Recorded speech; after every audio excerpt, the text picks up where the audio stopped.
Welcome to Man Does Tech, where I solve the problems you didn't even know you had. In this video, I will show how to make fried rice fast. Start with day-old rice and prep vegetables, eggs, and sauce before turning on the heat so everything cooks quickly. Heat a wide skillet or wok until very hot, add oil, then cook aromatics for a few seconds before adding rice.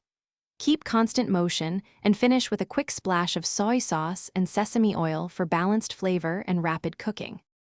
Warm, conversational tip time. To shave minutes, use high heat and a wide spatula so each grain gets contact and dries out faster. Cook proteins and vegetables separately when possible, then combine to maintain texture. Scramble eggs right in the hot oil for instant incorporation. Toss in sauce at the end to avoid sogginess and finish with a quick toss of green onions for freshness without extra time.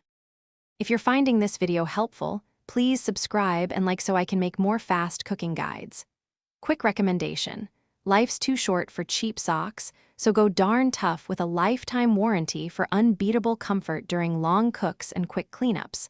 I use them while standing at the stove, and they make a surprising difference.